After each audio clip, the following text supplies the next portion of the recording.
Бұл су астындағы ойын алаңы. Алаңда 15 тапсырма бар, және оларды кез келген реттілікте орындауға болады. Барлық тапсырмаларды орындау міндетті емес, тек мүмкіндігінше көп миссияны орындауға тырысыңыз. Ойын алаңында 3 матч болады. Әр 2,5 минуттық роботтық матч кезінде барынша көбірек тапсырмаларды орындауға тырысыңыз. Сіздің ең жоғарғы көрсеткішіңіз есептеледі. Робот толықтай іске қосу аймағында басталуы тиіс, және қайта оралуы үшін бағдарламалауыңыз қажет. Роботыңыз іске қосу аймақтарының бірінде болған кезде ғана оны басқарып, өзгерте аласыз. Игі кәсіпқойлық. First Lego-ликта біз өзіміздің негізгі құндылықтарымызды игі кәсіпқойлық арқылы білдіреміз. Робот ойыны игі кәсіпқойлықтың маңызды орны болып табылады. Және төрешілер әрбір ресми роботтық матч кезінде сіздің командаңыздың бұл тұрғыда қалай әрекет ететінін бағалайды. Жабдықтарды тексеру. Жабдықтарды тексеру кезінде сіздің роботыңызбен барлық жабдықтарыңыз екі іске қосу аймағына да сыйып, 12 дюймнен аспайтын биіктік шегіне сәйкес келуі керек. Егер ол тек бір іске қосу аймағына сыйып, осы биіктік шегіне сәйкес келсе, сіздің командаңыз қосымша 20 ұпай жинайды. Бірінші миссия. Маржан тәлімбағы. Тәлімбақта өскен жаңа маржан бүршіктерін болашақта теңіз рифіне көшіру үшін оны қоршаған ортадан қорғаңыз. Егер маржан ағашының тірегіне ілінсе, 20 ұпай. Егер маржан ағашының төменгі бөлігі ұстағыштың ішінде қалса, қосымша 10 ұпай. Егер маржан бүршіктері жоғарға қарап тұрса, 20 ұпай. Екінші миссия. Акула. Зерттеуге ұстанылған акуланы тіршілік ету аймағына қайтарыңыз. Егер акула үңгірден шықса, 20 ұпай. Егер акула ойын алаңына тиіп, акуланың тіршілік ету аймағына жетсе, 10 ұпай. Үшінші миссия. Маржан рифі. Жаңа маржан құрылымын айналадағы басқа өсімдіктерге зақым келтірмей орнатыңыз. Егер маржан рифі ойын алаңына тимей, жоғары көтерілсе, 20 ұпай. Егер риф бөлімдері бастапқы зонасынан тыс шығып, ойын алаңында тік тұрса, әрқайсысына 5 ұпай. Төртінші миссия. Сүңгуірші. Сүңгуіршіге жаңа бүршіктерді маржанды тәлімбағынан рифке тасымалдауға көмектесіңіз. Егер сүңгуірші маржан тәлімбағына тимей тұрса, 20 ұпай. Егер сүңгуірші маржан рифінің тірегіне ілінсе, 20 ұпай.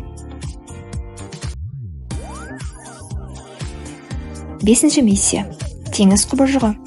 Теңіз құбыжығын суға батқан кемеге бағыттаңыз.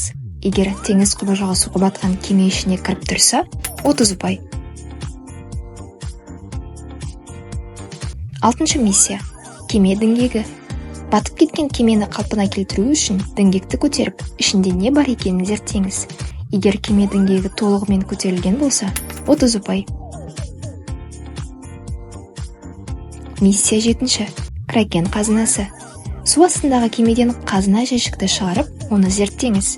Егер қазына кракеннің ұясынан толықтай шыққан болса, 20 ұпай.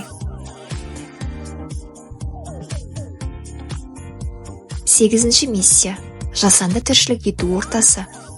Жасанды тіршілік ету ортасында шаяндар мен басқа теңіз тіршіліктері өмір сүреді.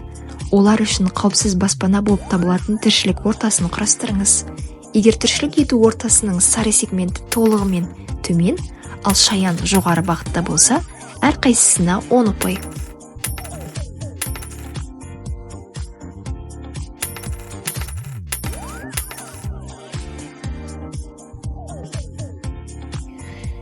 Тоғызыншы миссия. Күтпеген кездесу. Белгісіз тіршілік иесін автономды су асты аппаратынан құтқарыңыз, және оны суық ағысқа дейін қауіпсіз жеткізіңіз. Егер белгісіз тіршілік иесі төмен түссе, 20 ұпай. Егер белгісіз тіршілік иесінің кем дегенде бір бөлігі суық ағыста болса, 10 ұпай. 10. миссия. Сүңгуір қайығы. Су асты әлемін зерттеу үшін сүңгуір қайығы қажет. Қарсылас команданың алаңын зерттеу үшін сүңгуір қайықты пайдаланыңыз. Егер сіздің командаңыздың сары жалауы төмен түсірілсе, 30 ұпай.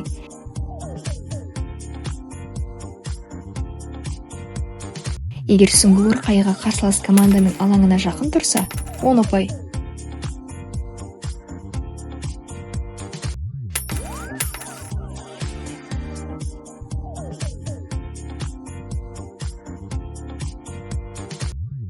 Он бірінші миссия. Сонар сканері. Жақын жерде кез келген нысандарды немесе жануарларды қоршаған ортаны сканерлеу үшін кеменің сенсорлық технологиясын пайдаланыңыз. Егер бір кит табылса, 20 ұпай. Егер 2 китте табылса, бонус 10 ұпай. 12-ші миссия. Китті тамақтандыру. Киттер аш шаяндарды жақсы көреді. Аш шаяндарды жинап, китті тамақтандырыңыз. Егер аш шаяндар кішкене болсын киттің аузына кірген болса, әрқайсысына 10 ұпай.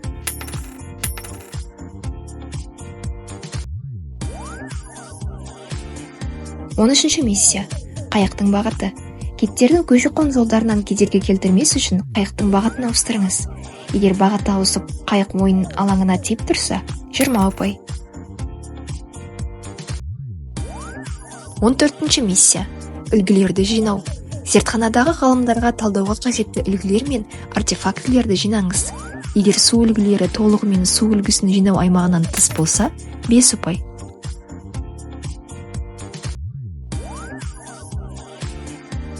Егер теңіз түбінен алынған үлгі теңіз түбінен шығарылса, 10 ұпай. Егер планктон сынамасы балдырлар ормасынан шығарылса, 10 ұпай. Егер үшкір таяқтың бөлігі кемеге тимей тұрса, 20 ұпай. Егер екі бөлігі де кемеден шығарылса, 10 ұпай. 15-ші миссия. Зерттеу кемесі. Командаңыз жинаған үлгілер мен артефактілерді зерттеу кемесіне жеткізіп, оны портқа қауіпсіз бекітіңіз. Егер зерттеу кемесінің жүк бөлігінде кем дегенде аталған заттар болса, қазына жәшігі, үшкір таяқтың бөлшектері, әрбір үлгіге 5 ұпай.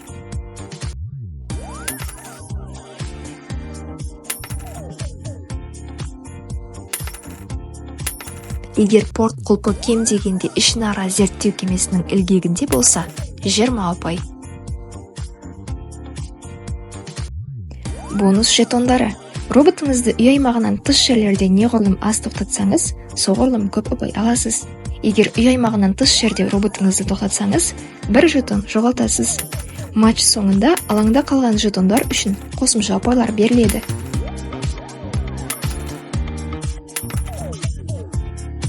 Робот ойын ережелері кітабын оқуға және маусым барысында жаңартуларды тексеріп отыруға кеңес береміз. Сәттілік!